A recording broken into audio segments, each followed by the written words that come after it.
All right, people. Okay. I believe, Brent, you were saying yesterday, I believe, that you told everybody about our guest, right? Am I mistaken? Big up Danielle. Of course, big up Danielle. Told her I'll be on time. Told her. Right. Yes, Yeah. yes. Okay. Cool.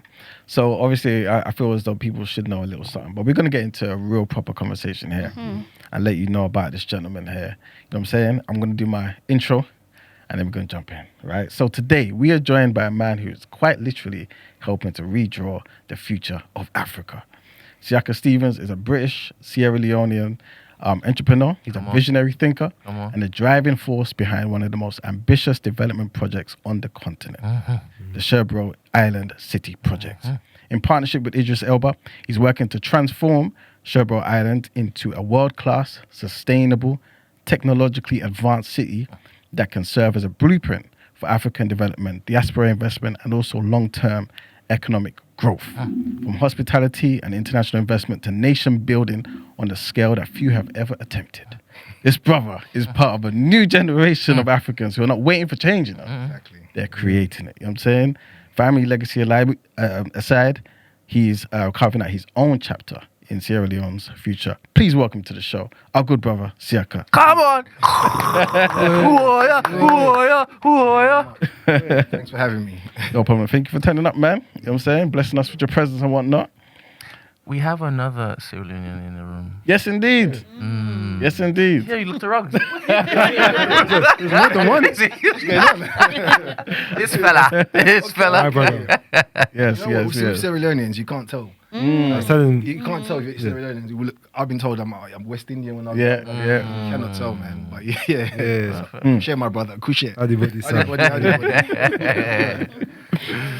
All right. So for my little bit of research and whatnot, I heard you was born in Sierra Leone. Yeah, I was born right. Spent the first 5 years there, right? Yeah, correct. How did that shape you, firstly? Do you know what? I've got very limited Memory of that, right? of being born in Sierra Leone. So majority of my adult life, or since I was 5, was raised in East London. So I can remember little bits and bobs. Yeah. And I always have one thing that I remember. So my grandfather was former head of state. Yes. The longest serving president, I think, in the history of Sierra Leone. And I remember when I was young, my mother went to see him. And I was a child. My mother was standing up and he was on like a raised platform. And I kid you not, I could see his aura. I was hiding behind my mum's leg, but it was so intimidating. Yeah. To look at him, I was just like hiding behind my mum's leg and looking back because the presence. Yeah. I could see it. And that's probably my only memory, and with my family and stuff, but it's a bit blurred. You know, I've been through a lot. Growing up in East London, you know how it is. To get to where I am now, it's been challenging, but it's God's plan. That's what you got to keep on going. What part of East you from?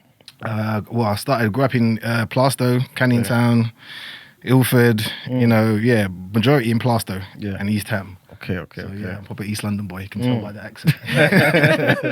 Are you okay to put Pembrey and Plaistow next to each other? Yeah, man. Where you lot from? Hackney. Hackney, yeah. My cousins lived in Hackney Mare Street back in the day. Okay, It's all gentrified now, but back in the day, I used to go and spend a lot of time with them in Mare Street. So east, those are the days. How about you guys? South. South. Yeah, south as well. I never ventured south too much.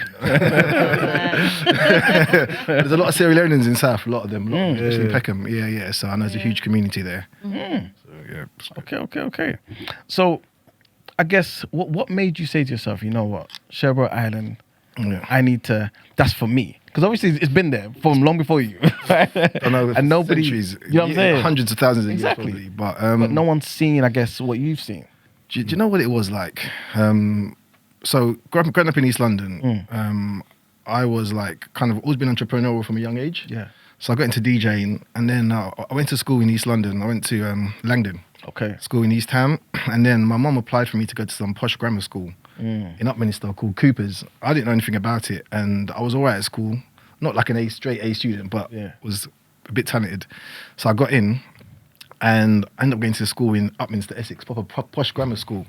I was like, rah, like everyone's got their mums and dads, you know what I mean? They got like brand new cars coming to sixth form. I was thinking, what's going on here? Mum, you didn't tell me about this. And it kind of changed my perspective because obviously when you live in a certain area, you just think that's how everyone lives. Yeah. All my friends were single parent families. And I just thought, I've always been ambitious, even from a young age. I used to challenge my mum all the time about entrepreneurs. And she was like, no, I want you to just go to school, go to university. But in African parents, like, the creative side, they want to be out of you. Yep. They just want to, and especially being a single mum. So after I left sixth form, I got a placement in the Bank of England. Okay. So it's proper strange, weird, but my boss at the time is the governor of the Bank of England. Serious? And Rachel Reeves, Chancellor, was my colleague. So it was crazy. They were my colleagues at the Bank of England. Wow. Yeah, so, and then I was supposed to go to university to study economics and go back and work at the Bank of England. But when I got to university, DJ and entertainment, I started doing events and I started making money. I completely sacked off my studies. And all my friends at the time, East London, at the time it was like football or other stuff, so I didn't want to get in. The music scene wasn't making people money at the time. And a lot of my friends played football, paid for England, paid for like Premiership teams on YTS contracts. Yeah. So when I came back, I started hosting events. Okay. And organising events. And one of my brands I built was called Balling Parties. So Balling was an event back in London. If people know, they will know, like Mayfair, that time. I was one of the first pioneers of what call it urban upscale. Okay. Back in the day, West End wasn't about that life. What clubs? Everyone. Movida, Libertine, District, you name it. You name it. Libertines. Easy and Limay couldn't get into Libertine, innit? No, it was District. And the truth is, at that time, it was District. But actually, District one of the most accommodating clubs for black people. So I felt sorry for them because I used to host my events there on the bank holiday and they were popping. And they were cool. But it's just unfortunate that when ZZ went there, it was just... But they're one of the most accommodating clubs. So I've got nothing bad to say about District. But the scene is slightly racist. You have to be, Even my days, it was even because R&B and hip hop wasn't pop music then. This is like going back in 2010, 2011, 2012. Do you know what I mean? So that's when trap music, Rick Ross. Okay. And that's what all the ballers wanted to hear at that time. But the clubs were like, well, we don't want that crowd. urban. But obviously, I used to do my events on a bank holiday Sunday. The clubs weren't open. So when you go to a manager or a venue, you say, look, I'm going to put like 50 to 100 grand on your club and you're not going to be open on a Sunday. They're like, okay, cool. And it was cool. Like footballers, people used to come and party and it was a good time.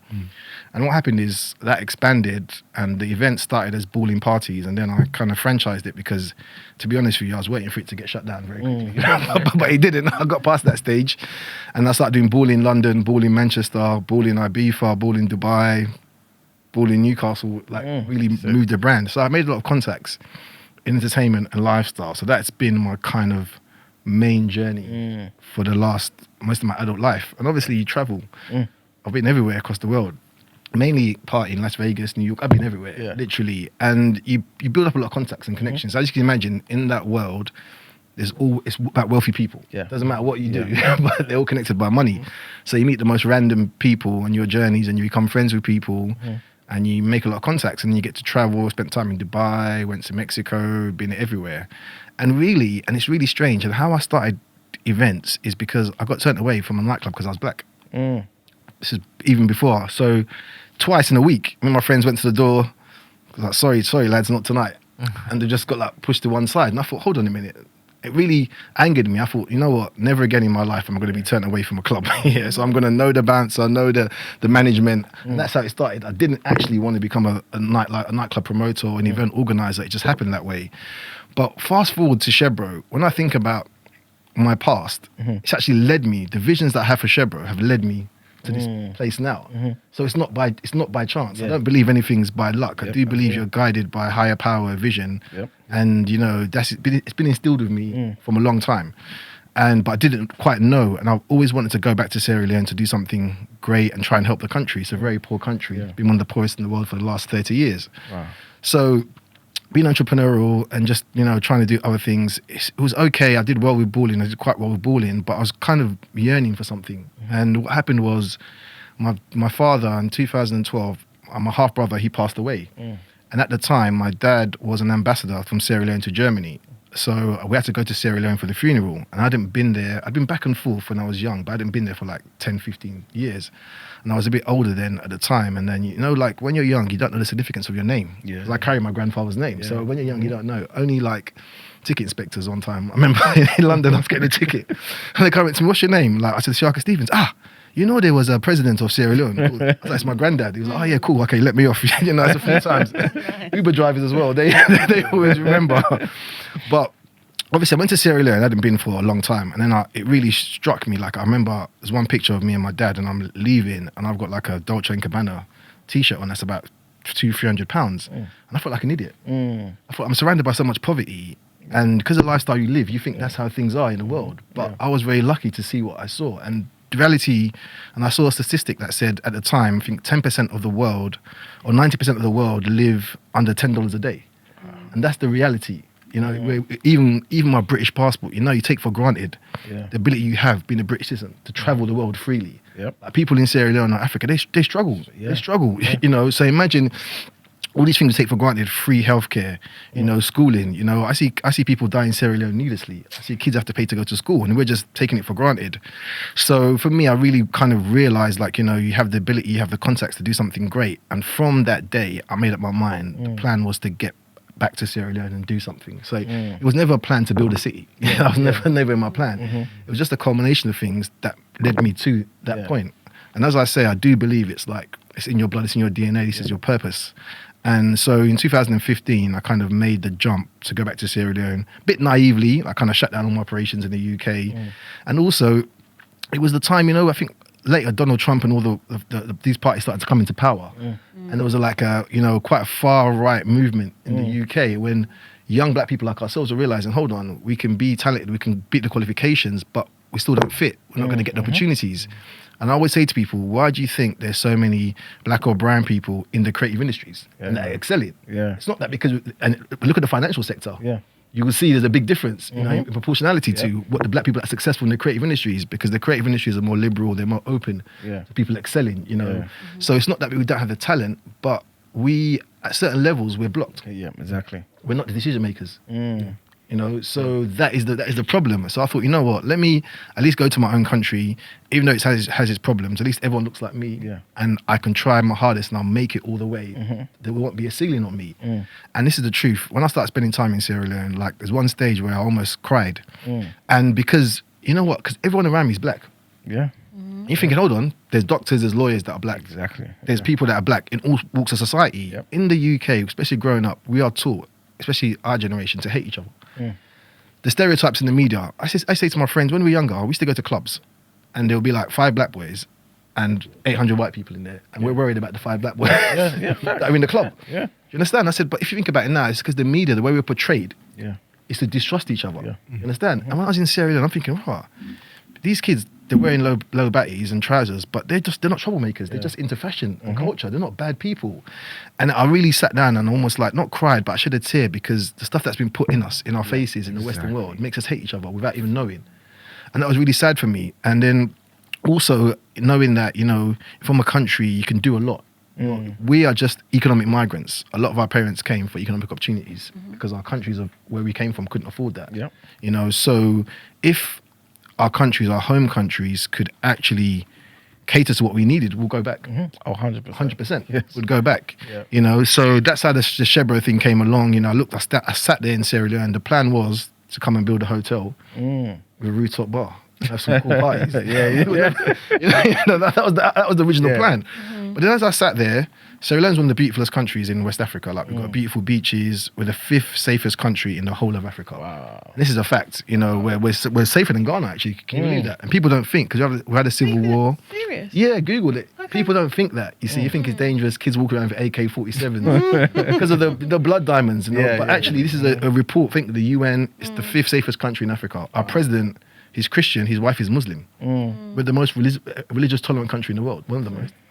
So these things they're blessing, but people don't know about it.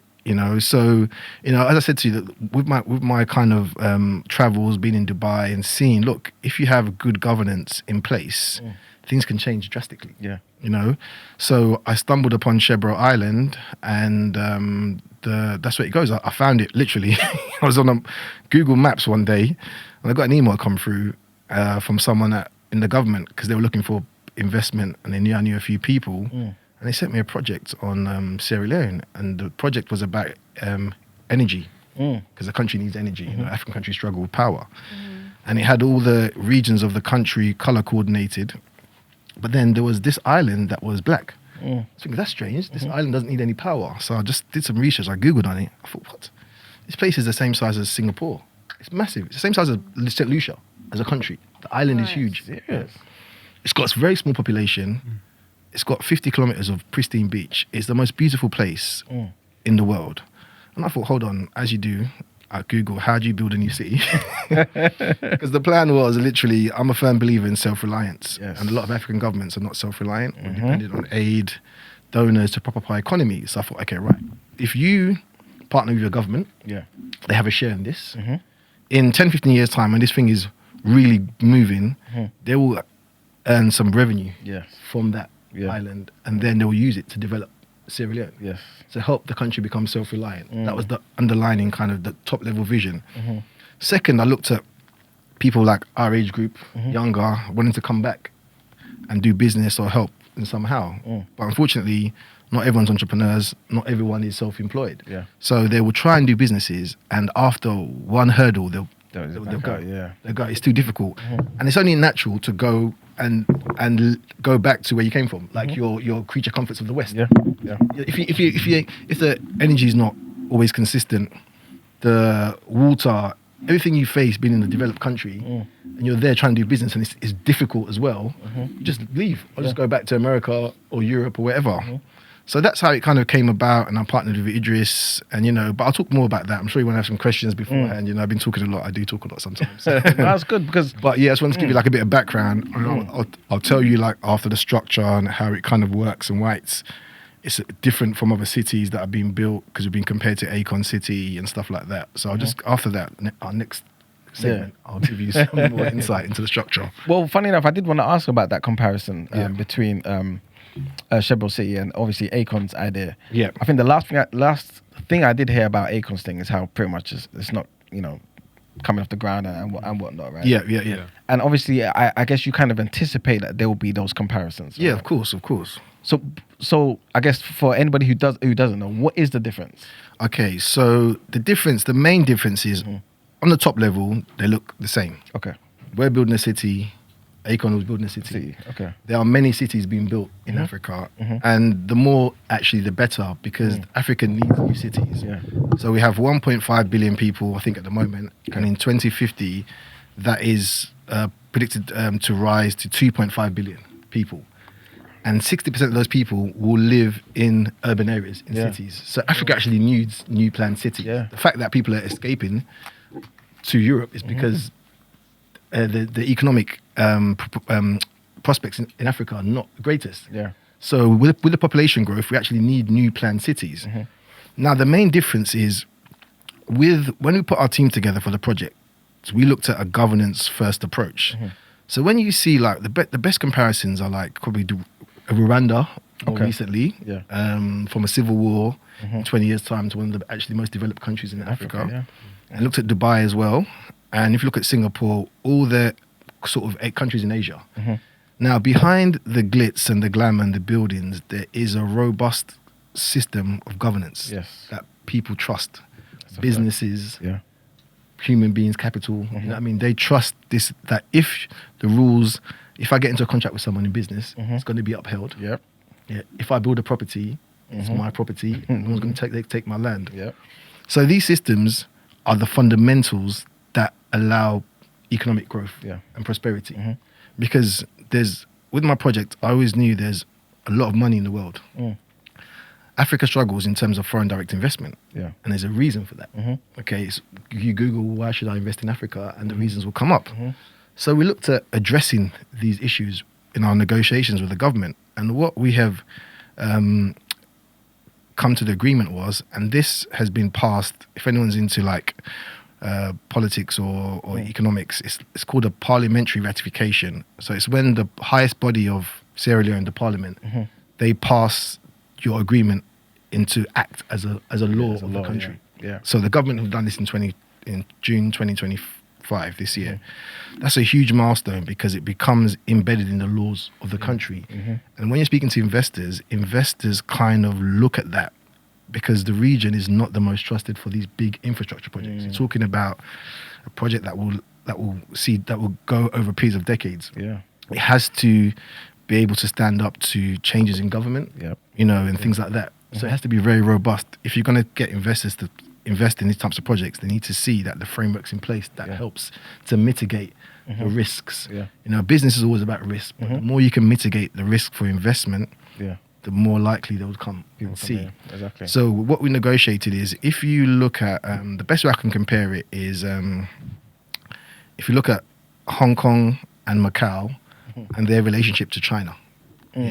So Hong Kong and Macau are special administrative regions of the People's Republic of China, which basically they're very autonomous. They have their own laws and regulations which are independent to that of mainland China, but China holds the sovereignty over the areas, but they're highly autonomous regions. For example, Macau allows gambling, but you can't gamble in mainland China. Hong Kong, we know Hong Kong in terms of what it done in the finance system, So we've negotiated the same agreement with the government of Sierra Leone, where Sherbro Island, 600 square kilometers, that zone, which is called the development zone, is under a unique and bespoke regulatory and fiscal regime, which is slightly different from in Sierra Leone. So if you were to set up a company in the future, you can set up a company on Sherbro Island. You can have a different, our tax regime on Sherbro Island will be slightly different from that on the mainland. If you look at Monaco, for example, and France, it's very similar. It's a region that is semi-autonomous, but it sits within a wider framework where it's under France sovereignty, but it's highly autonomous and it has its own set of rules and regulations, which gives it that flexibility in terms of speaking to investors.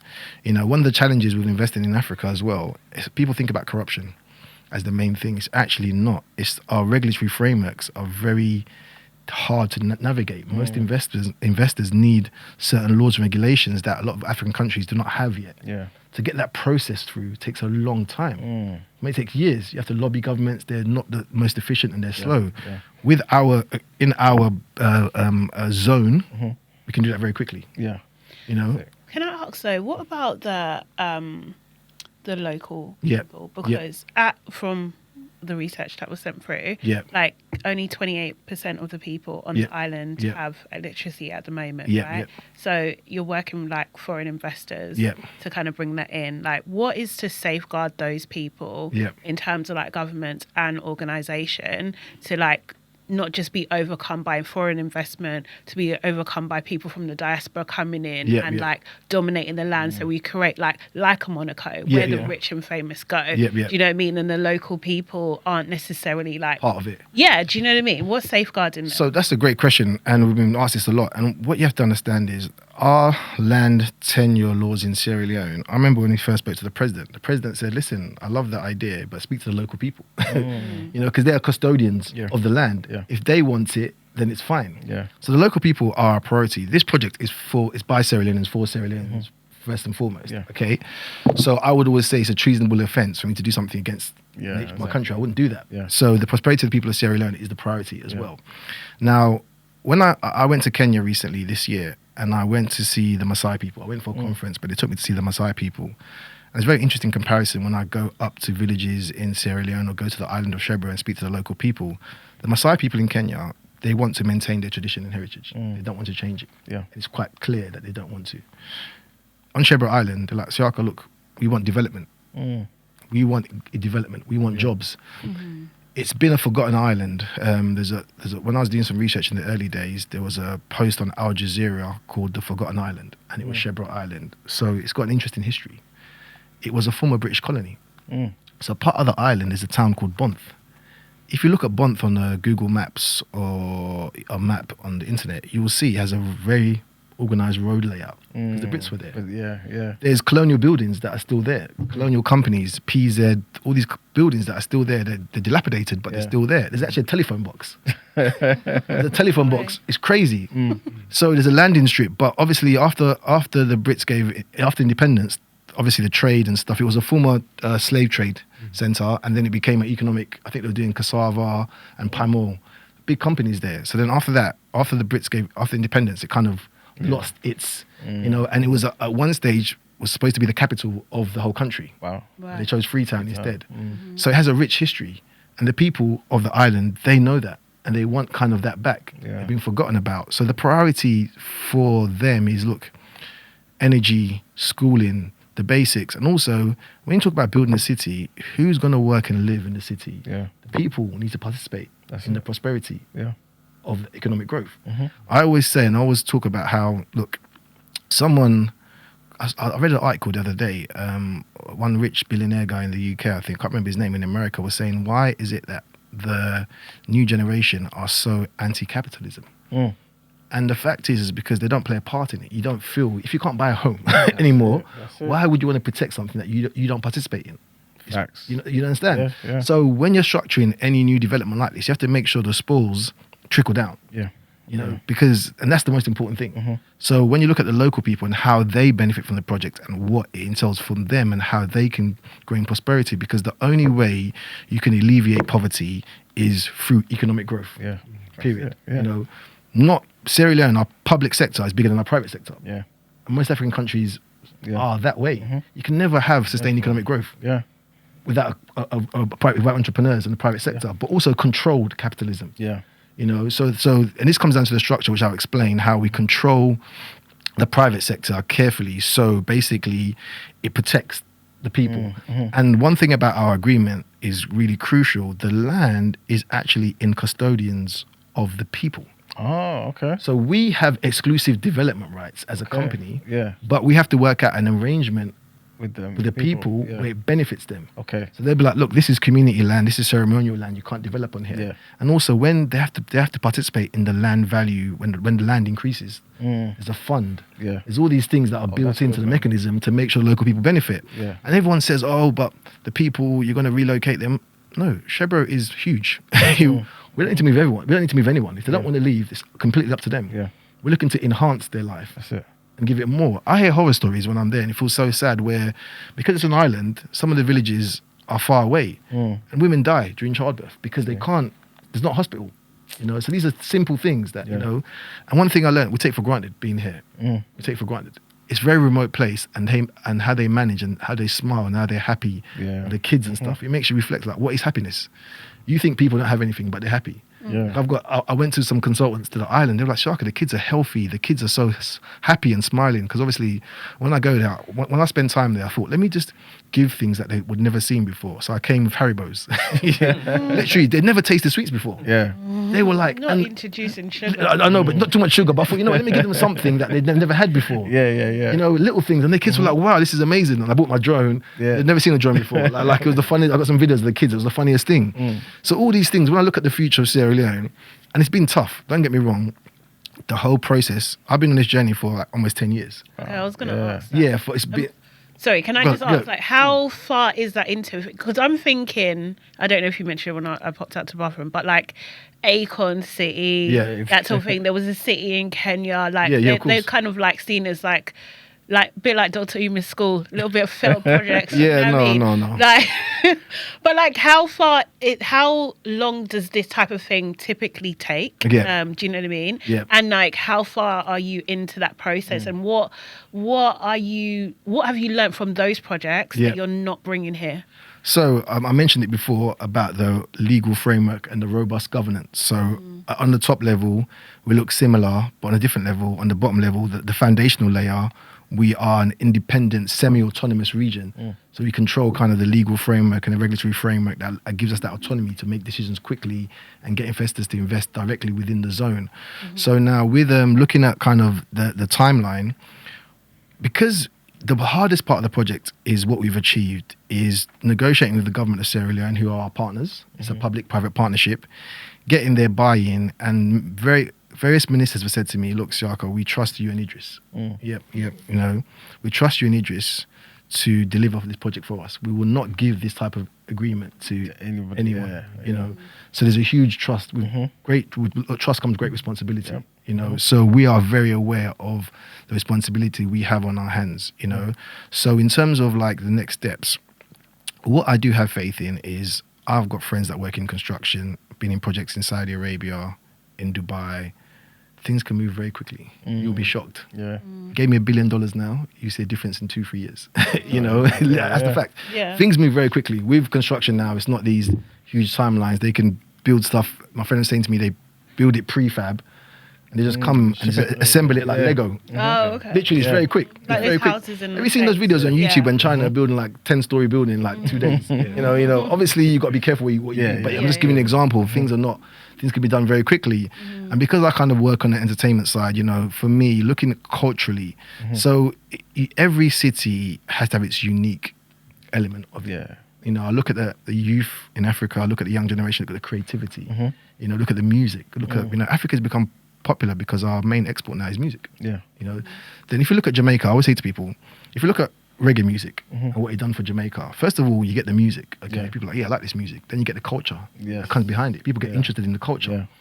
Africa's done the same thing. You get the music, and then people are like, look at these videos. What are they wearing? What's jollof rice? You know, back in the day, no one knew what jollof was. Everyone knows what jollof is now. You know, so the culture comes behind it. So it's the biggest export at the moment, and then it showcases a different side of Africa. So Idris has coined this term, and I like it. It's called Afro-optimist. We are Afro-optimists. You know, we're looking at a different side of Africa. But sometimes the media just shows you the same Africa. But we're not. Because sometimes what's really frustrating for me is sometimes like Sherbro is a city for everyone. It's an international city. But sometimes I speak to some commentators, an economist guy one day, he said to me, but who's going to live there? Imagine. Who's going to live there? I'm like, do you know there's 200 million people outside of Africa that would like to move back? And there's 400 million people in West Africa that will look at this place as kind of a haven, holiday homes. You know, there's huge. My mother's selling a house now. If this place was ready, she'll be there quickly and her friends buying property there. You know, so I always say, like, if I could take Singapore and put it on Sherbro Island, you'd be packing your bags and bringing this whole thing with us. You understand? That's the whole point. Like, you know, you can see it now with Dirty December in Ghana, in Nigeria. You know, everyone's like looking, hey, how do I not party here? Just party here. How do I invest? How can I really look at living here? You know, so you can see the whole kind of reverse migration of young people really looking at that opportunity. What does your I guess the controlled capitalism kind of look like? Right? Because I'm based on what you've said anyway, I'm kind of in your sort of your boat in terms of capitalism being something that's necessary. You can't rely on any government to push the economics of a particular nation. You need private investors, right? But this controlled capitalism, what does that look like?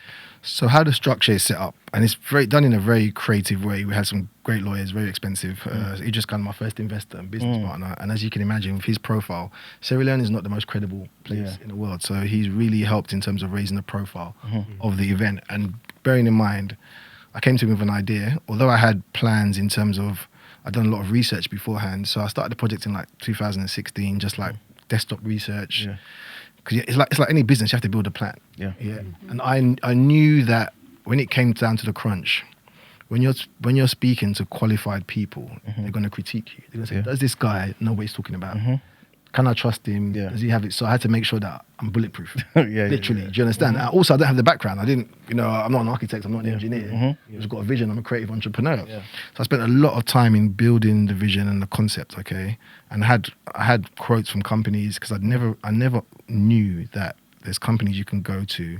They can build your new city. They're master planning companies. They're like, we can actually master plan this whole city for you if you want to. I never realized that. And when I was sending the ideas out, they came back very like, this can happen. This is good. So it's very positive for me. So when I came to speaking to Idris, he's a family friend. He lived in East Ham. My mum lives in East Ham as well. So him and my mum are very good friends. His mum and my mum. So I kind of used to see him out and about in entertainment. I bump into him I was at a club in New York and he was there, and I was in Dubai and he was there. So like he said, Siaka, how are you? Because he's known me since I was like 5 years old. I said, look here, one day I kind of had the courage. I thought I'm ready. I messaged him out of the blue and said, Idris, like I've got this great idea. I'd love you to be a partner in the business for me, because he's from Sierra Leone as well. But people think he's Ghanaian, but he's half Ghanaian, half Sierra Leonean. And I didn't think I was going to get a text back. And then one day, like, he messaged me, he said, Siaka, like, I can't meet you in person, but I'm going to call you. I was like, he's never going to call me. Yeah. And it's so funny because I normally sleep. My phone's always on silent. For some strange reason, this time I left my phone on loud. I was kind of resting and my phone was ringing. Like, I think I was doing the school run at the time. It's Idris.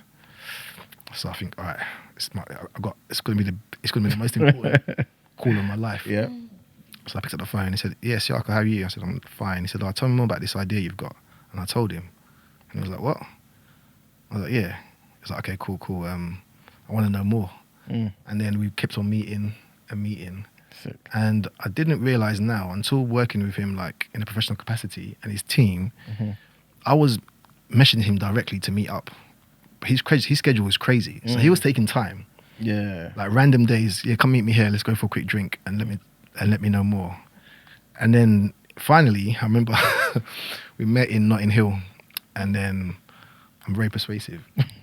So he was kind of, I could see it in his eyes, yeah, he was kind of thinking, you know what, man, I'm an actor, like, do I need this headache? Yeah. Sierra Leone, he's never had too many, he'd never been to Sierra Leone at that time, he'd never heard anything good about Sierra Leone. Obviously, his reputation is his commodity, that's what he's built on. And it was like, I could see in his eyes, but I had to close him quickly. I closed him and he said, okay, Siaka, I'm in. And we had a handshake. And then from there, obviously, with my contacts in government, we met the president and it kind of expedited the process. Sick, you know, but what I do say to people is like, I never waited for him. I was always doing research on the way. And if he didn't come on board, I would have still gone with it, you know. And back to the governance thing and how it's structured. So our company is called Sherbro Alliance Partners. Okay, so we are the private sector vehicle of the project. Okay, we own exclusive rights to all the sectors within the zone. Sick. Now, on the other side, there's something called the Sherbro Development Authority, the SDA, which is basically your local government, your local council. Okay, and by the way, the City of London is the Corporation of London. Yeah. It's the same thing. It's a very old structure. People don't realise that it's the Corporation of London. So how it works is this Sherbro Development Authority has a board at the top. There's 7 people. Okay. The government of Sierra Leone pick 3. We pick 4 out of the 7. And the chairperson. Okay. And they specifically have a mandate. They're qualified people. These are like creme de la creme, cream of the crop people to govern that board at the top. And underneath that comes the same structure as a local council. But instead of having a mayor, you have an elected board of people. So it's a private sector led public authority. So say we're in, I don't know what borough you live in, say we're in Havering or whatever, or Borough of London, Hackney and thingy. Hackney have their own council tax, they have their own rates. So that authority sets its own rates and its laws. So the laws that are in Sherbro are created by that authority. So it's called the enabling environment. So we set the laws, the tax rate regime, the fiscal regime, the taxes, and it's all done through that authority. But that authority works as a private sector led public authority, like a local government. Is that going to be based mainly on like, is it going to be influenced by like English law? Yeah. And then also, how long do those people have their positions? Yeah. So that's 7 that govern. Yeah. And sit on that board. How long do they hold that for? So it's English common law jurisdiction. Okay. That's the most favourite law for business and finance, English common law. Sierra Leone is based on English law anyway, because it was a colony. And you're right. So those board members, we're actually in the process of setting up the authority now as we speak. Okay. So So we will decide if it's a 2-year term, 3-year term, we will decide all their terms. But ultimately, we pick those 4 board members that represent SAP. So the rules and regulations, why it says it's controlled, the private sector is controlled by rules and regulations. So that development authority has to have the best laws in sustainability, how you build, how sustainable it is. It has to protect the people so the private sector doesn't do what it wants to. So that's how it's carefully created. Because what you're trying to do is, from a young age, I've always wondered why you can't have the same efficiency within the public sector as you get in the private sector. So what you want to replicate is that private sector efficiency in a public sector authority. That's what we're trying to do, to make things done quickly on time. I'm very like, boom, boom, boom, boom, boom, move quick. But in the public sector, sometimes people are comfortable in the public sector. The government's going to pay me. I've got no rush. They don't keep up with trends and what's going on, and AI, and they're always lagging behind. So how can you implement private sector, that readiness in the public sector authority? If you look at the tech companies, they're the greatest. Amazon, R&D, they spend so much on R&D. They're light years ahead. So how can you, because at the end of the day, you want to make a city that people can live in. Yes. You know, because the city is for people. People forget that. We're building a city, but want people to live in it. Exactly. And you want to have the best experience living there. If there's crime and poverty all around you, are you gonna not gonna be happy? Exactly. So there's one author I read. His name is, I think, is Kishore Mahbubani. He's a dean from Singapore, and he spoke about a nation's spiritual vitality, and he coined that phrase. And why I love that so much is when you go to places that are safe, that are developed, okay, you tend people's spiritual health is high. Yeah. Their well-being is high. Yeah. You know, and that comes down from the city being a safe place where to live and the greenery around you. Yeah. You know, so for us, we want to make an eco-city. There's a statistic that said, or I read somewhere that it said that people recover better around green when hospitals that are around nature. Yeah. So all these things we have to embed into how we create Sherbro Island City. Yeah. It has to be, so all these things, because you have to think about people want to live there. It's all good saying we want to build a city, but you have to build a city where people will live, feel comfortable, can live, work, play, and retire. This is it. That's so important. That speaks to this question, I guess. Manuel? All right, so Mr. Fall says, I have concerns about this plan regarding how it will affect the environment of the island. Yeah. How are you all looking to tackle that? So it's a very sensitive ecosystem. Yeah. It's got mangroves. We don't want to destroy that. Yeah. So what is really apparent, and I was very keen on the beginning, obviously in the early stages, I'm thinking about poverty eradication and economic development. You know, if you look at the countries that we're working, the developed countries, they've destroyed a lot of natural habitat. Yeah. Okay. Yeah. We've gotten away with it and they are booming. The economies are booming. But this is why we have so much, it's so important we have the opportunity to, and I always spoke to people, in environmentalists and consultants, can you have economic growth and prosperity in line with sustainability? You can 50-50. And we have the perfect opportunity to show that. Yeah. You can have economic growth without destroying the environment. Yeah. They can work together, not even directly. You know, so it's not even, and we don't want to destroy anything. We want to showcase how you can build eco-city from scratch. And sustainability is at its core. So we've got the best people, like we're working with consultants in terms of how we do this.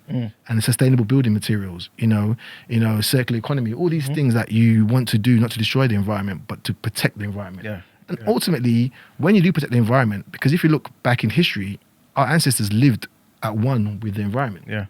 That's how it was. You know, there's a relationship between land and, you know, when you watch these films like Avatar. Exactly. Yeah, exactly what I was thinking. Yeah. Avatar, they all say that, but that's originally how it was. Yeah. You lived with the planet, Yeah. you know, off each other. There was a mutual respect of nature. So we don't want to change that. So, and it's vital we don't change that. And also where Africa is. But how do you ensure that? So is one of those people on the board going to represent that? Or like, how do you, because it's, I know what you're saying about corruption. I'm not trying to be a negative Nancy, or I'm just generally curious about it. Like, how do you kind of ensure, like, first of all, like your partner is with Octopus, right? Octopus Energy, they're gonna build wind farms, yeah, do you know what I mean? Yeah. Like, how do you, I guess, like, make sure that they adhere to what you're saying and maintain that relationship so it's finished, and it then how do you ensure that it continues as well? So if you look at Singapore, Singapore is one of the most, you know, governance in terms of the best governance in the world, you know, transparency ratings. When you're dealing with blue chip companies, this is what I realized when I was spending time in Africa and Sierra Leone, some of the investors in Sierra Leone and Africa are not the most, what can I say, people, you know, they're very like, you know. Yeah.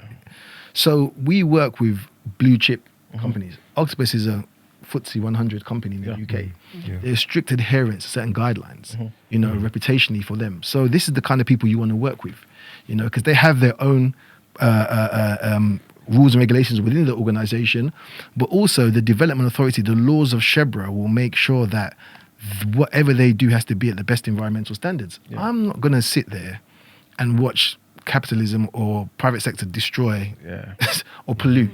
I'm not going to sit there.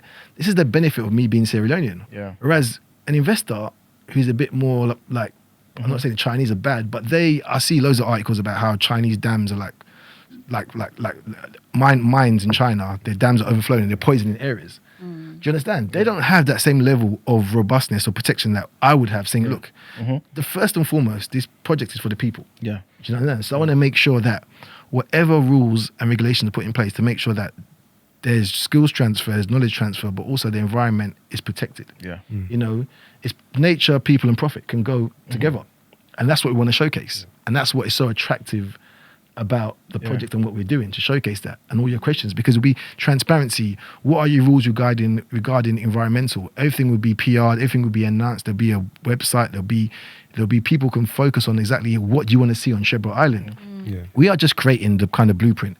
But ultimately, it's people that would say, I would love to live here. What would you like to see on Sherbro Island? It's not for me to say to you, I'm going to do this. Yeah. It's for you to say, I would love to live in this place. You know, what can we do? Yeah. You know, what I always say, I use this analogy that basically myself and Idris, we're the iPhone, okay? So SAP is the iPhone, The Development Authority is that governance body that protects the integrity of the iPhone. As much as possible, makes it robust against people hacking. But with any phone, your apps on your phone are different from my apps on his phone. So eventually it's not up to us to decide. We just have to create the foundational work, and then Sherbro will kind of grow independently what people want to see. And you need that freedom. Exactly. And the people of Sierra Leone, the people of West Africa who are interested in this should have an input into this. We'd love to see this on Sherbro. We'd love to do this on Sherbro. And that's very important, because ultimately they will live on the island, hopefully one day. So I hope that answers your question. Yeah. In terms of, I know it's about corruption and governance. Yeah.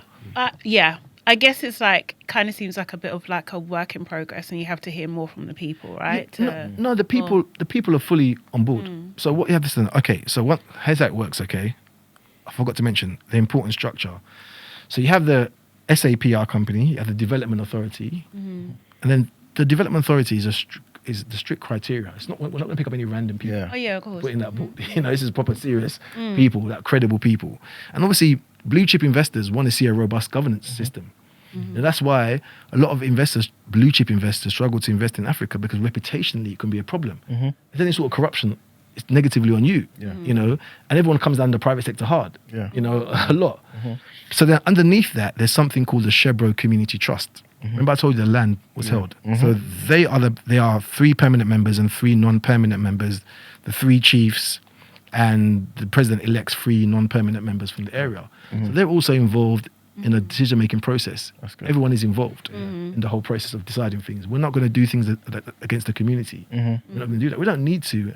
I say to people as well, it's not like we're dealing with like a small island. Is huge. It's very big. It's not necessarily, don't get me wrong, it's not necessarily you. Yeah, like, do you know what I mean? Like, but it's just like there is a history, of like, do you know what I mean? Foreign people coming into, especially with Western eyes, Western ideals, and like disrupting the people who have lived there for generations. Without this kind of thing. Do you know what I mean? As you said at the top of the thing. So it's just like protecting that, but it seems like you've because you need that local. A lot of projects, unfortunately, I see people that bring investors to Africa or Sierra Leone, they're just like kind of local partners. We are the partner. We are the main partner. Not a local partner. Can people can like anyone, so say if I like the idea of this. Do you know what I mean? Like can we invest? Like is there structure to what I'm trying to do is Before actually you answer that, can we also read this question from Bolu? Yes. Okay, so Bolu says, would the project be open to allowing people with expertise that would further progress the project from outside of Sierra Leone? Yeah, of course. With no ties, for example, civil engineers, accountants. Yeah, of course. Listen, like eventually I want people to participate. You got to think about this is a multi-decade project. So if I would love to see a population of 1 million people in the future. You know, people set up businesses, private practices, you know, so for me, people can participate. It's an Afro-centric project, not just for Sierra Leoneans, but for Africans in general. And you're going to see a lot of these different iterations of these kind of projects being set up across the continent. If you can actually use our blueprint and our governance structure to safeguard this, and people can adopt it, it's fantastic. You know, so it's not just for Sierra Leone. I always say to people, look, for example, I read somewhere as well that there are more Ghanaian doctors in New York City than the whole of Ghana. Can you imagine? You see that? But there's a reason for it. Of course. Exactly. So our skilled diaspora, we need your skills. Africa needs, I don't care if you work at McDonald's, nothing wrong with working at McDonald's, I don't care if you're a cleaner. Africa needs your skills. You have experience that the continent needs. So if I'm talking about like being a Pan-African, we need the diaspora to come back. They have the skills to help the local entrepreneurs that understand the local nuances to move forward. It's very important that we attract everyone to come back. 100%. Look, I'm a prime example of that. Having the skills and that I've experienced abroad has helped me to have a vision for Sherbro, which could be transformational, and that's only me. Don't get me wrong, it's a very grand vision, but it doesn't matter. There's no, your small vision and my big vision doesn't make a difference. In the spiritual world, it's still your purpose. That's how I feel. You can want to change the world, or you can want to change one person's life. Agreed. There is no difference. Yeah, true indeed. So there is a lot of participation. We'll need a lot of participation, a lot of thinkers. Because like I said, eventually we want you to live there. Yeah. So you need to participate in that, you know. You mentioned obviously about people needing, for any city, for any country to thrive, people need that stability and confidence, right? In things being robust, right? In every angle. So let's just say someone like me, right? Who's citizen of Ghana. Right? Can I buy land, right? And if I buy land, is it more so on a lease agreement? Would it be taken from me? How do you know what I mean? Like after 99 years or 50 years? No. How does that work? So the land issue, obviously Africa, we know our issues with land. I'm Ghanaian as well, you know. My grandmother, I've got a Ghana card. I've got my Ghana card. So no, this is the main important thing. Land is a big issue in Africa. Huge issue. So the structure is, the agreement we'll have a long-term lease. Of the entire island, not just for 99 years. You know, it can be extended 999 years. There's no time frame on it. So your land, if you lease the land, will be for a very long term. Land. You know, there will be some areas you can buy, but we have to negotiate with the community on that. Some areas might be for leasing, some areas might be for purchase, but we're working through that now. One thing I can say, because that's very important for investors, that's the main thing. Like, is this ours? Exactly. How long for? You know, it's not going to be any comeback. Someone's going to come and say, no, this is my land, you've stolen my land. So that's what we're working through now with the community trust. But we could only do that once the agreement was passed as an act by Parliament, which it has done now. So we can start this process now. But the community, everyone's like kind of waiting for us. And like I said, we have full support of the local community and the people. You know, so I think next year you're going to see more PR. It's been a bit hush-hush at the moment, but you're going to see probably more PR, the board members, the SDA. We've got some interesting partnerships coming up with some big people that will help raise the profile of the project. And like, you know, I think the exciting part is now. You know, within the boring part, negotiations and contracts and agreements and clauses. That's been done. And like I said, our partners are the government of Sierra Leone. So ultimately, our partners are the people of Sierra Leone. That's it. So we're partnering with the government. We're represented by the people of Sierra Leone. You know, so So can we get that exclusive when we go off air? Yeah, of course. Come, you can do that. You can do that. I was going to ask you, sorry, I was going to ask about, what do you call it? Obviously, when you're building, like, pretty much everything you said now, the governance and everything, is about building those roots, But in terms of obviously what people see, because that's going to be something that's going to make people say, you know what? This guy actually done what he said, right? And actually go over and invest, right? What are those key deliverables that you want people to kind of see, or will be the first ones that people will see? So obviously this is a phased approach. You know, we're not going to build it overnight. So we start off in zones and sectors, but there will be a master plan. So what happens, I'm getting to learn this. What happens is you do a conceptual plan of the whole city. This guides the economic growth. So you're not just doing things in random. It's all incoherent. So they do a conceptual plan of the whole city, a basic road layout and network. You know, obviously want to be as eco-friendly as possible. And then you focus on phase one and really master plan that phase one. So there's going to be a mix of, Sherbro is beautiful. We have the winter sun. So right now it's freezing here. I'm going to Sierra Leone on Sunday. It's like 30 degrees. I'm good. So we have the winter sun. We're English-speaking country, GMT time zone, and it's 6 hours away flight. You know, so then you think about some residential, some hospitality, maybe some financial services, because we have that ability to create our own laws and regulations around finance. So we can have a bank, you know, all these things.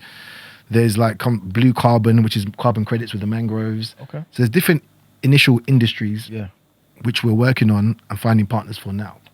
Then eventually, as it starts, you build one community, people invest, buy property, start moving, and then eventually you want to start attracting multinational companies to have their head offices there.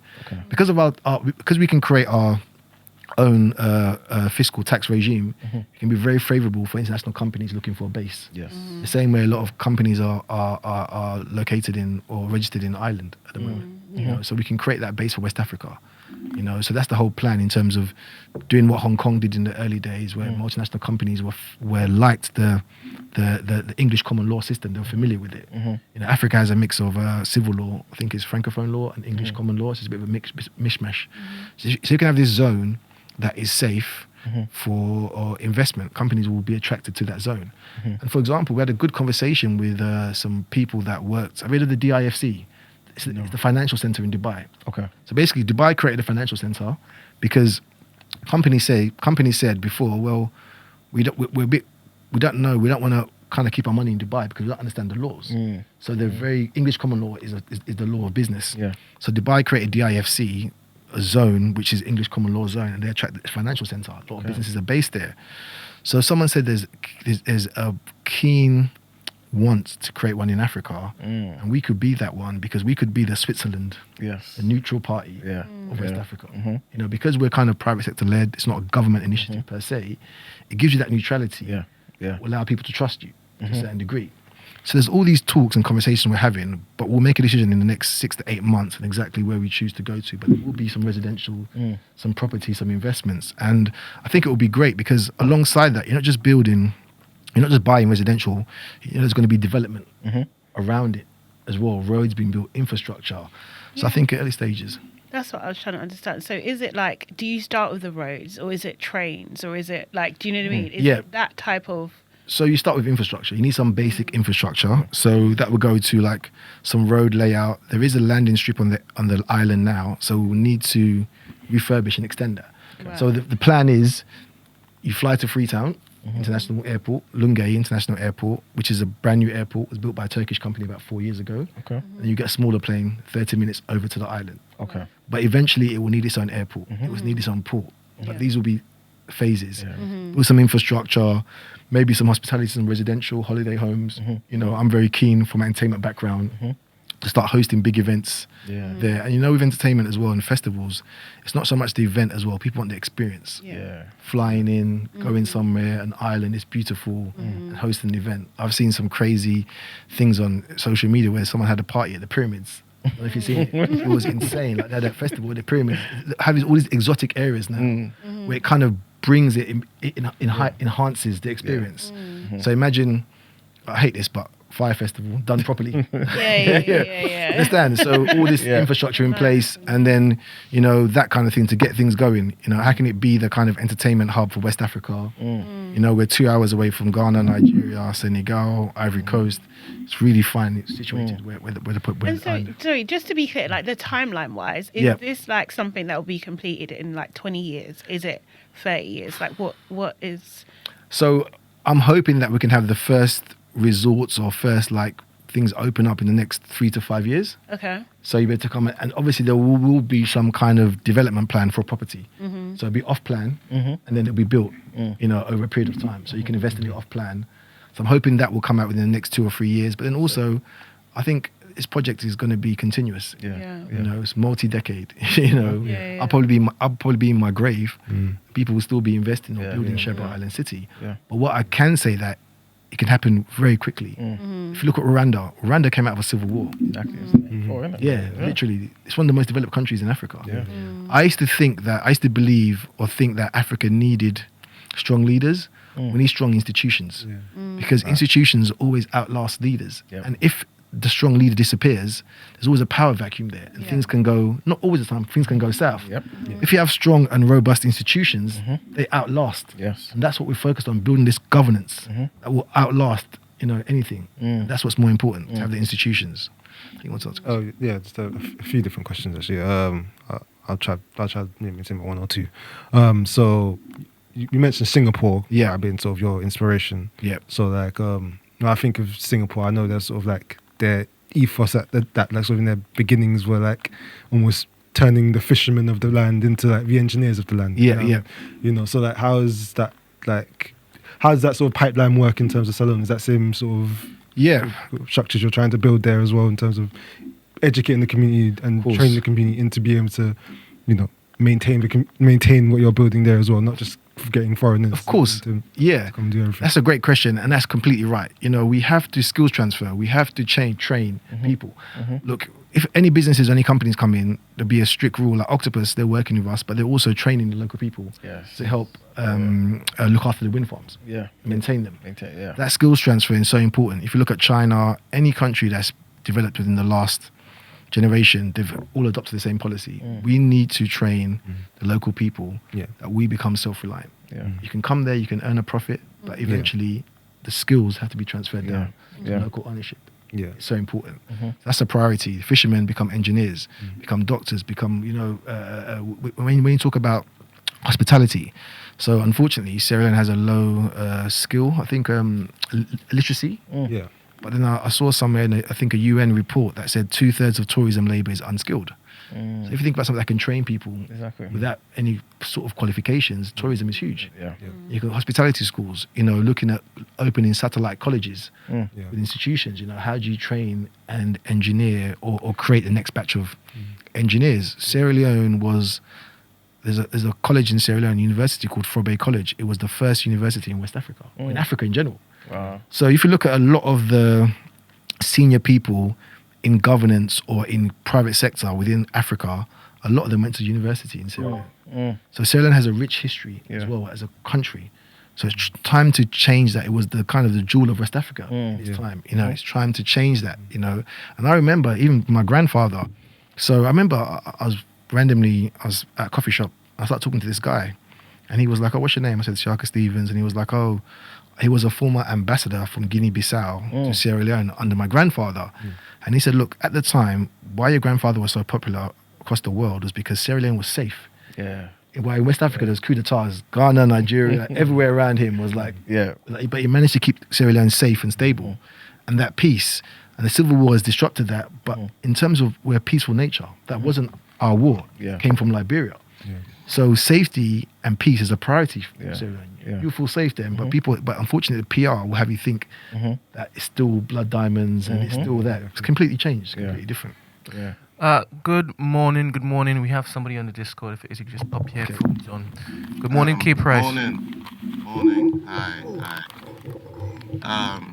Was just listening in. I've only got one question here for the guests, but I just wanted to ask, have you all, as far as the process in terms of building this city in this location, what is the focus in regards to not just the people, but in terms of the environment specifically? Because as somebody mentioned in the chat here, these kind of processes take quite a long time to build. They require a lot of money. And also just in terms of the resources and what's being used in there, there's a lot of chemicals that can probably be damaging in terms of like the local flora and fauna. So I just wanted to ask about that. Can you repeat the first part of the question again? Sorry. I know it's about environment. The second part was about environment. Just my that's it is I forget. It's just lost me now. It's just about environment and kind of how you're going to maintain and protect the environment. So I think I mentioned earlier that one of the most advantageous aspects of the project is we have the ability to build a sustainable city from scratch. So you can plan. Look, we can look. Sometimes Idris said this. There's sometimes a benefit of being lost, because you can look at what people have done wrong. And then you can adjust to that and make sure that you don't make the same mistakes. So for us, prioritizing the environment is a priority, and you can have sustained economic growth in harmony with nature. You don't have to destroy it. It's a very delicate ecosystem that's on the island now. We don't want to destroy it. All we want to do is enhance it.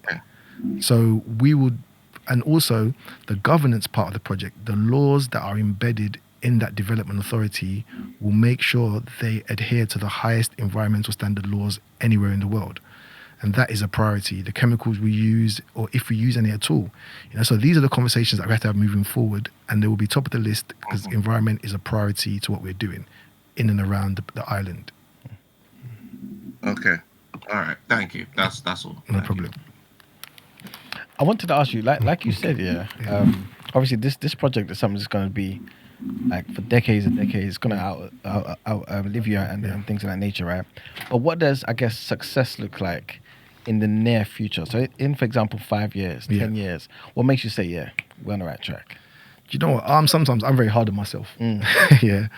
Because for me, I remember we signed an agreement with the president. There's a picture of me, Idris, and the president in 2019, I think. COVID delayed things, negotiations. And my mum was like, I want to get this framed. And I was like, it doesn't mean anything. If we don't deliver the project, Yeah. That doesn't mean anything, you know. So for me, my focus is on, I always have this vision in my head of Sherbro. I see a family and a kid, a mum and a child and a husband playing in the park, smiling. That's it. And around us is beauty. And it's proud. We're in Africa and we're proud. That vision's always in my head. Yeah. So, but it takes time. I remember watching a thing on YouTube with the founder of NVIDIA, Jensen Huang, I think his name is, and he said, look, I'm not building for tomorrow. Yeah, that's it. I'm building for future generations. Yeah. So sometimes, you know, if you build something brick by brick, every day you're going to have a house. So, but you have to make sure that each brick you lay is perfect. That's it. So for me, it's not about me personally. When I started this journey, I remember I've got a little moped in Sierra Leone because I hate traffic. And then I was driving and I buy food from the local people sometimes, like, no, you know how it is. And I was looking, and I was going for a rough time in terms of the project. It just hasn't confirmed. I had businesses in Sierra Leone that weren't doing too well. I was thinking, oh, fuck, excuse me. I was thinking, like, oh, I want to bounce, go back to the UK, like, I've had enough. Yeah. And I turned around and I saw these kids playing, and I thought, you know what? When this project succeeds, they're going to see a different Sierra Leone. Yeah. So sometimes, and the reason why I'm so motivated, because it's not about me. When it's not about you, and you think about nation, your motivation, you can't fail. That's it. Because if you fail, it's going to be transformational. Yeah. So for me, success looks like, number one is PR, getting the project out there in the world for people to see. Getting diaspora involvement. If it's investing or something, we're looking at kind of setting up a diaspora fund, because diaspora are the biggest investors in Africa. You know? So you should invest in this. You know, why not? You know, so there's talks around that, setting up a diaspora fund for investments, people to invest. Like if you want to invest £100 or whatever, or £1 million. But you should partake in it. You should own a piece of this if you want to. You know, so it's like setting up all those bits of infrastructure and then getting the first investment, the first big investment, and then everything will flow from there. So I'm hoping in 4 to 5 years' time, there will be some resorts, some infrastructure in place. And so then from there, it's like a snowball. It will just continue its own journey. The hardest part is what we're doing now, what we've done. The government is securing that really robust, unique agreement. There's not one in the world, in Africa, I know for a fact. So that's great. And then just you know, getting people involved, get people excited, and seeing the next steps, step by step. Question. So, you mentioned that you were a little frustrated because they had to wait until Idris confirmed, right? Until it is that you get certain things over the line, right? He could be the single point of failure, right? How quickly are you working so that he isn't anymore? So there's a huge reputational risk in his perspective. But what you do is you partner with big institutions as well. So Lloyd's of London, Octopus Energy, we're in talks with other organisations to help relieve that reputational risk, bring other partners involved. So it doesn't become a celebrity project. It's actually a credible project. When I talk to people about investments, some people look at the project. You know, they see Idris, they get the Idris angle, and they get why he's involved in the project. They understand it.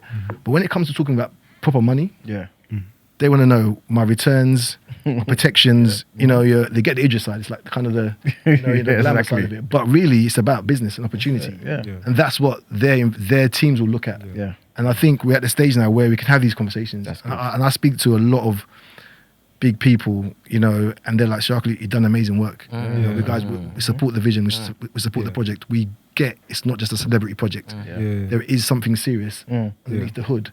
And like I always say to people, this is a governance first approach. You know, the city is the end result of good governance. You understand? So it's just, we're building a city now, but it's just like a development zone that is attractive for investors and people to live there, and then it becomes a city at the end. You know, so that's the kind of approach we absolutely love that. Can I quickly ask, just obviously you're talking about investment. I was gonna say, is there like plans, structures that you're planning on building to specifically create I guess incentives for obviously people from Salone entrepreneurs to do that, you know, to be sort of almost top of the line, top of the list, top of the queue kind of thing. Of course, that's a must. You know, as I said to you, I was saying to one of my friends the other day in Sierra Leone, I was like, look, I want people in Sierra Leone to make money, because I know that when they start generating revenue and making money, they will feed thousands of kids. That's it. They will send kids to school. You know how it is when our families, we're an extension. We always help our families. People don't understand that, especially when you're with black people as well. You know, we have a lot of dependents. You know, not just kids, but family help. That's how we are. So I know that when people in Sierra Leone generating income, generating revenue, they send kids to school, they invest, they do a lot. That's trickle down effect. It's a priority to create some Sierra Leone entrepreneurs. You know, it's so important to come in the zone and work on your ideas. It's like a sandbox. You know, if you want to do tech, I've got one of my friends, he's big in tech. He's like, Siaka, I can do this, I can do that. I'm like, yeah. So basically, imagine your dreams, and what you focus on your career, you can do it on Sherbro Island. You know, I'm very involved in entertainment and nightlife and stuff. I can't wait to host big festivals and see a big entertainment and be like a kind of, you know, having these big conferences on Sherbro. You know, that's some might think about tech or finance. You can do all these things. So it's like I said with this iPhone, where you pick your own apps, but you're involved and you're in a system that's protected. Yeah, exactly. Yeah. Brent, there's a video that I want you to play, please. And this is, well, it's self-explanatory. When you play it. Is that the second slide? Yes. Okay, cool. You want to go to the ninth? No, that's it. Okay. Back in Freetown, after a long period, almost 6 years of working with the government on the Sherbro Alliance project, we finally got the document, the IFA, ratified in government. It's an investment framework agreement that is backed by law, so the Sherbro Alliance Development Framework Agreement stays, which is a really, really significant development. It's something that we needed. The IFA is an actual amazing document that allows public-private partnership to create a model that allows investment to be secure. To have it for an entire island is like super unique. So we're here not only to celebrate, but we're here also to have dialogue with the press and the community about what this means.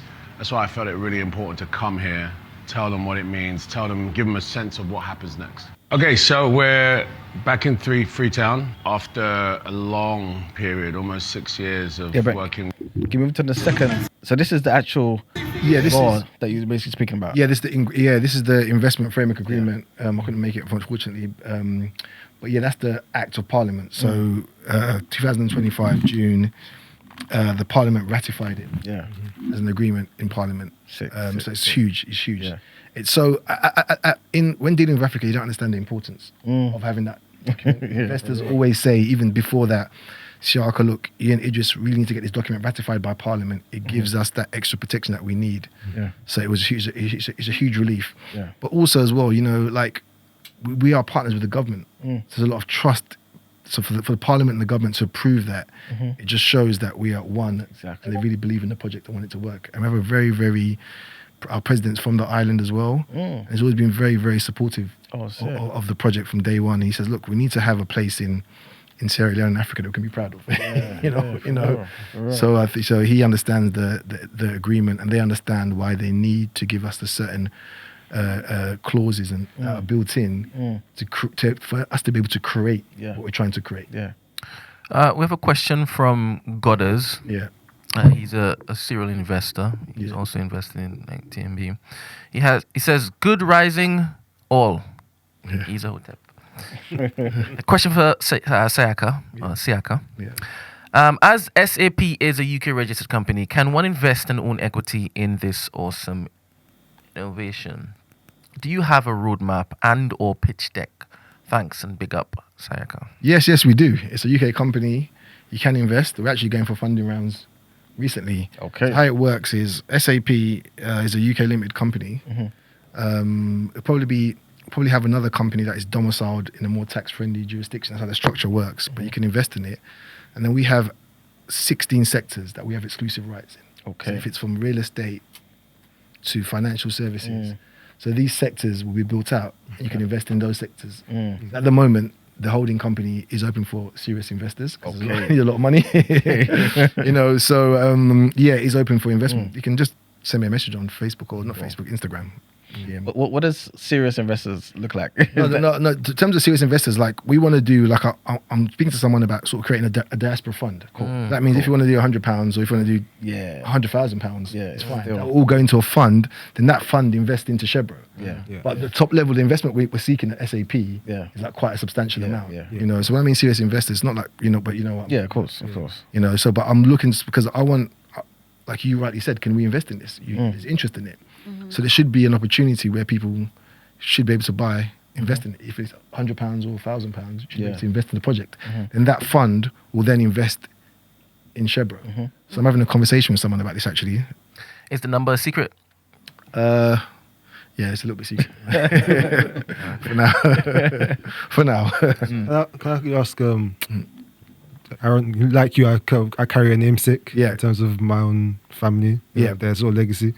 I then go, how do you, especially now with how heavily you're involved now, how do you sort of balance, you're trying to sort of build out who you are and what you're doing, but versus having to always sort of live to the family name. Especially in your case, directly.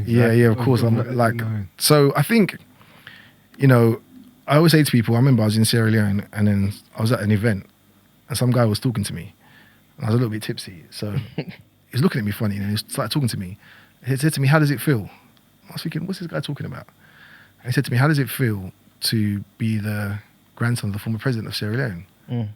I said, but I don't know. I wasn't raised. I was raised by my mum, my mum's side. My mother and father separated. You know, they were married and they separated, but I was raised by my mum's side. It's a small, but I do have that name, that legacy that I carry. So I think for me, it's like, if you search me on Instagram, I'm Siaka Born to Ball because of my events. So I just kept that name. So I've kind of, because I'm Siaka Stevens, I don't have a middle name. Maybe I've kind of created that to deflect away from that big, you know, I don't want to step into a great man's shoes. I trust you. You understand? So it's difficult, but actually, because I wasn't raised like that. I've got a cousin that's older, and my grandfather raised him. He went to London School of Economics. He went to a private boarding school in Sierra Leone. So you got that. Exactly. You got that treatment. So I'm from East London. You know what I mean? I grew up in a working class area, and that's embedded in me. So I don't feel like, even though I carry the name, and sometimes, you know, it's crazy because I talk to people in Sierra Leone and they're like, yeah, I would work for you one day if you're able to become president. I was like, what? Like big men. They're like, use your legacy. And I was like, well, it feels a bit weird when they're like, they call you. I've had guys like in politics call me like boss. Like, you're our leader. Like, I'm like, whoa. So these are big people, like, you know what I mean? So it's like, you know, it's like, it does carry that. And sometimes I forget about it. Forget about it. Only when you go to Sierra Leone, and sometimes you like, I go to immigration and they see my passport and they look at me. Oh, were you there? Yeah. Oh, my mum, I worked for your granddad, or someone I know worked for your granddad. I get all these stories, but I think I'm used to it now, and I'm kind of creating my own lane as possible. But with the humility, because I said I'm from East London. Like, you know, I do believe everyone in life, you have a purpose in life. And the hardest part is kind of finding what your purpose is. And I've managed to find mine, thank God. And I'm moving ahead with it. You know, so that's how I kind of. So you just be. You can't help it. I can't help that I was born Siaka Stevens. You know, you can't help it. You know, so you just have to kind of manage it as well, and also do your own thing as well, and try and do best for your country or your people, and help other people. You know, that's my motto in life. Like, if you're serious and you're focused, I'll try as much as possible to help you. Introduce you to people and see how it goes. You know, I believe in karma. You know, people are like, oh, if I introduce you to, what's my cut? What's this? I'm like, no, you can go and speak to them. It's no problem. If you've got something, a proposal or something, I'll try and connect you, and then you take it from there. That's it. That's the kind of way I live life. Have you we jump on the message in a sec, but just want to say, have you, while doing this project, how much have you sort of at times leaned into the name to make sure you can get certain things over the line? No, it's important, because obviously when you're talking to people in office, I can get meetings with loads of people in Sierra Leone just because I call up and I'll be like, Siaka Stevens wants to see you. Like, you know, and this is so weird. So this is real surreal. So obviously State House is where the president offices are. So I went to State House with Idris a couple of years ago. My days, the people were so excited to see me in State House. You don't understand how certified is. Normally it's Idris. They were so excited. Oh, Siaka Stevens is coming, because some of these guys worked there when my granddad was there. So like, oh, Siaka Stevens is coming, and you walk up the stairs as you go into the president's office, and you see all the pictures of the former presidents. My grandfather's just there. It's like, it's weird. Like, you know what I mean? The guys are looking at me like, wow, like it hasn't quite settled in sometimes yet. But it is a bit surreal sometimes. I just realize, like, you carry a great name from someone. You take a moment and then look at Idris and say, Idris, I'm the big guy in Sierra Leone, bro. You know? Question. All right. Is this true? Yeah, go on. 2019 A4 folder, glossy reams of paper, talking about this island. Yeah, of course. Come on. 100%. me and Daniel, mate, we got along really well. I was talking to him about the project, and we still hadn't kind of, it's still up in the air. It's been up in the air for a while, but one thing about me is I never give up. I never give up. Like, if it takes me for me to like get to where I need to get to die to get this project succeeded, it will happen. Just because I know of the generational impact it will have. Yeah. It's not about me, like I said to you before. So there's been times when, things have been going well, things have been slow. And obviously Idris is busy, he's filming. So I was like, oh, Shark, what's going on? Things are dragging. Is it going to happen? I said, trust me, I'll make it happen. Here's my motto, nothing is impossible. We just have to find a way to figure it out. That's how I live my life. Nothing is impossible. We just have to find a way to figure it out. And you find that way. When you're determined and you're driving, you'll get there, So it's been challenging. It's not easy, as you can imagine. And I always tend to choose the most difficult things to do. You know what I mean? Like, literally, you think, I'm going to build a city. And you realize it. And I remember one day I was on Sherbro Island. I took some consultants around. And I sat there one day and I thought, what the F have I got myself into, man? It's so big. When you actually go around the island, like, it's so big. And you're just thinking, why? But anyway, it's too late. No, but like, you have the dream for a reason. Yeah, it's true. Like, other people, not like you said as well, right? Everyone's purpose, nothing's bigger than another's. It's true. You know what I'm saying? But there's obviously certain people, most people won't ever think, I'm going to city. And you have that for a reason. And it's not for you to be laughed at by God. You know what I'm saying? It's for you to achieve it. You know what I'm saying? So what's fascinating is how I see you using, quote unquote, using your grandfather's name. He didn't know at the time that his position in government would then give you access back to leverage that name. He didn't. He didn't. Start doing this. You understand? And even if I look at, I read my grandfather's books. He started off as so I found some interesting stuff, and this is where it gets deep, proper deep. So I was reading my grandfather's book, and he talked about, he worked at the union, he worked his way up. He was a rail worker. And then he said that his mother was a descendant of a king, King Siaka. He didn't say King Siaka, but he said his mother there's a famous name in Sierra Leone called Massaquoi. It's a very prominent family in Sierra Leone, Massaquois. So he said his mother was Miata Massaquoi, and she descended from a king in the southern region of Sierra Leone. I didn't think anything of it. Then I was at talking to someone in Sierra Leone. They went, "Oh, Siaka, I know about your grandfather. Was he?" A lot of powerful people in Sierra Leone have come from descendants of like chiefs. So the chiefs in Sierra Leone were the former kings before colonialism. So a lot of people in Sierra Leone, there's something in their DNA that allows them to extend to power. And they said to me, was your grandfather from a descendant of a chief? I was like, as far as I'm concerned, reading his book, he wasn't. Then I started doing some research on his mother. So his mother, her great-grandfather or her father was a king called King Siaka Massaquoi. And he ruled like the southern part of Sierra Leone for like in the 1800s. Wow. I've done some deep research and it's proper deep. Like when I mean my head was blowing, I honestly do believe something in your blood. That's it, It carries you that way. And that gave me the kind of perseverance and knowledge that, this is deeper than what you think it is. So it's very interesting. Even where you're from as well, you've got to look into your, that's where, I think DMX said, one of his songs, if you don't know where you're going, if you don't know where you come from, you know where you're going. You don't know where you're going. So it's very important as us to look back and see our ancestries. And I know someone that's in a documentary about music. He said most musicians, if you find someone in their bloodline, their family member was a musician. We're into it. So there's something deeper, especially black people, very spiritual people. Yes. So it's important to look into your history and where you came from as well, to know. So it's all this kind of spirituality, doing what you're doing for a purpose. It's like so important in life, but yeah. Unfortunately, we do have to wrap up. I know. I'll talk for 10, 15 hours. That's it. Well, thank you very much for having me. Amazing conversation, man. Like, obviously, you're welcome to come back anytime. Yes. You know what I'm saying? We definitely want to get updates. And what's going on. But I guess as a last question. And I feel like you kind of touched on it already in terms of the importance of purpose and stuff. But anybody out there who's basically maybe thinking, like, where do I turn? How do I even pursue my purpose? I feel like I'm maybe in a rut or whatever. What would you say to them? So, and I always say this to Idris as well. It's not just about the project. It's about us, who we represent. I could be walking down the street. You wouldn't know any different. So it's important that we showcase that. It doesn't matter where you come from where you are, you can achieve great things.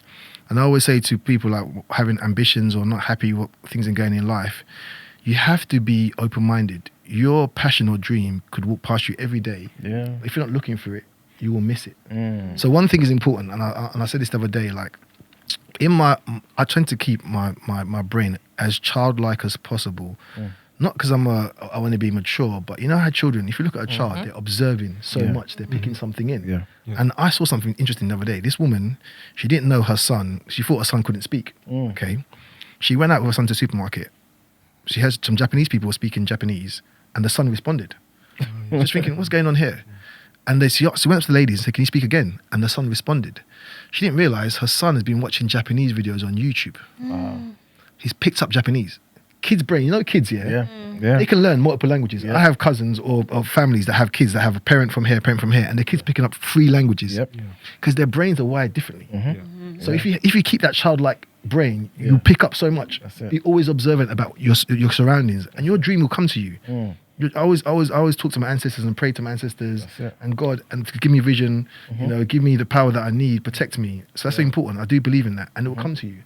And always never give up. You know, as hard as it, never give up. You hear it all the time. As hard as it gets. This has been difficult for me. I had to put my life on hold for 10 years. Yeah, that's it. But I know it'd be worth it. You know, think about the long term. You know? That's it, man. I mean, But yeah, Powerful, man. 100%. that's it. Yes. Again, thank you very much. Thank you very much. Really Thank you. It's appreciate it, been man. great. It's been great fun, man. Great having me. Thanks for having me. And I look forward to seeing you in Sherbro in the near future. 100%. You guys are coming. I'm going to invite you guys. When the first, 100%. you know, I do events now, in Sierra Leone in December. Do we have Dirty Sierra Leone? Yeah, Dirty December in Sierra Leone. No one knows about it though, but it's a quiet one. So I do some great events, man, and then I want to move them events to the island, really open up the network and landscape, and get people to come and see the beautiful country that it is, man. Sick. Yeah, perfect. Amazing. People, like the video. It's been a great episode. Appreciate you guys obviously tuning in. And yeah, we'll be back here tomorrow. But anything you want to say with the people? Nope. Nope. Well, where's your All little right, outro? About being Slogan. kind. Yes, be kind, drink water, Yes. mind your business. Mind your business. That's it, man. Stay positive as well. That's it, Yeah. man. It's energy.